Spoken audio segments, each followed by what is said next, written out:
It was the sound of her laughter that froze me in place. Not just any laugh, the kind that slips out when someone's truly happy, the kind I hadn't heard from her in months. It came from the kitchen, muffled through the closed door, followed by a soft giggle that didn't belong to me. I stood there in the hallway, holding a small box of Christmas lights I'd meant to hang, and realized I was hearing my wife whisper into the phone. "Stop," she said, playful, her voice barely above a breath. "You can't say that. Not now." Then silence, followed by another quiet laugh. I wanted to believe she was talking to her mother, or maybe one of her friends, but something in her tone twisted my stomach. That warmth, that softness, it was something I hadn't been on the receiving end of in a long time. When she came out a moment later, she jumped slightly, startled to see me there. "Oh, you scared me," she said, slipping her phone into her sweater pocket. "Just Mom checking in." I smiled, pretending I didn't notice the slight tremor in her hands or how her eyes darted briefly toward the window before meeting mine. "Tell her I said hi," I said. She nodded, kissed my cheek, and brushed past me. That was the first moment something cracked. A few days later, she told me she wanted to spend Christmas with her parents. "It's been so long since I've had a real family Christmas," she said, eyes down, voice wrapped in nostalgia. "You don't mind, do you?" Of course I minded. Christmas was our thing. We'd built traditions, hot cocoa, snowman cookies, late-night movies with the fireplace on. But she looked tired, emotionally distant, and part of me thought maybe time with her family would help. I told her it was fine. She smiled, relieved, but her hug felt like a formality. She left on December 22nd. I helped her load her bags into the car and kissed her goodbye at the door. She said she'd be back before New Year's. I didn't see her again until mid-January. When she finally came home, I barely recognized her. Her face was pale, her hair pulled back, her body language stiff and uncertain. She seemed to avoid eye contact, like she was afraid of something. I asked her if everything was all right. She said she was fine, just tired. But her hand kept brushing against her stomach unconsciously. Weeks went by, and the tension grew. She spent long hours in the shower, often crying when she thought I couldn't hear. I tried to talk to her, but she'd pull away, saying she was just stressed about work. Then, one night, I came home early and found her sitting at the kitchen table, clutching a small white stick in her trembling hands. The test was unmistakable.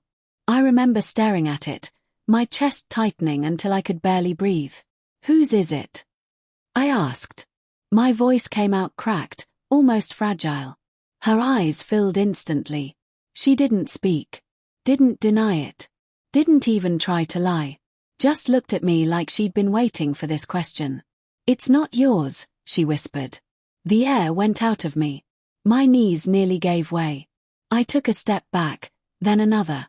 The silence between us was unbearable, heavy, suffocating, the kind that presses down until all you can hear is your own heartbeat pounding in your ears.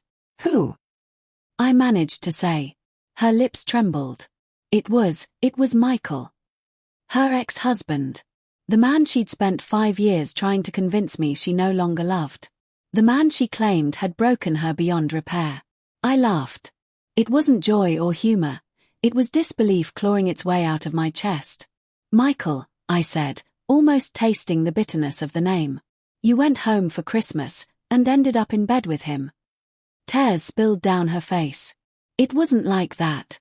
We were just talking, and one thing led to another. I didn't plan it. I didn't mean for it to happen."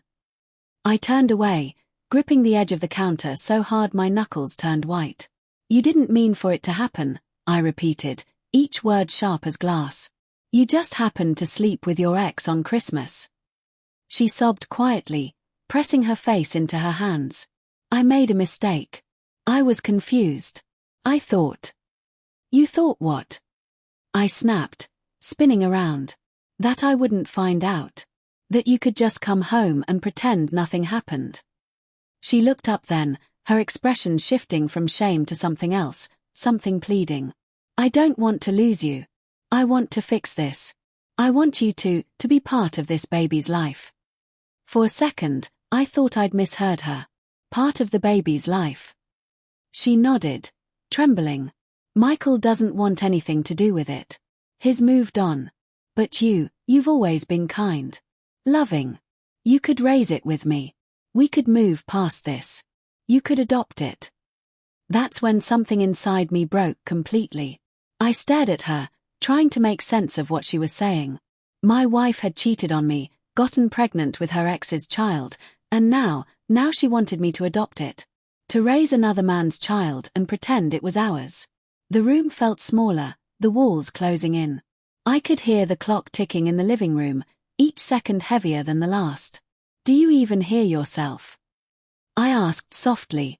You betrayed me, and your solution is for me to pretend it never happened. I'm begging you, she said, reaching for me. Please, don't walk away. I love you. I stepped back. You love me? I asked, my voice almost a whisper. You loved me while you were with him. Her face crumpled, but I didn't wait for her answer. I walked out of the house, down the street, into the cold night air. I spent the next few days in silence. No calls, no messages. She tried to reach me, but I couldn't bring myself to respond. Every time I thought about her, all I could see was her in his arms, their laughter over the phone, the way she had looked at that pregnancy test like it was both a blessing and a curse. When I finally went back, it wasn't to reconcile. I went back to end it. She was sitting on the couch when I entered, her belly already showing the faintest curve. She looked up, hopeful. You came back, she said. I came to sign the papers, I replied. Her expression fell, and for the first time, I saw real fear in her eyes. Not fear of losing me, but fear of being alone. I handed her the divorce papers. You wanted a family, I said quietly. Now you have one. Just not with me. As I walked out the door for the last time, I realized something strange. I wasn't angry anymore. Just hollow. Empty in a way I didn't think was possible.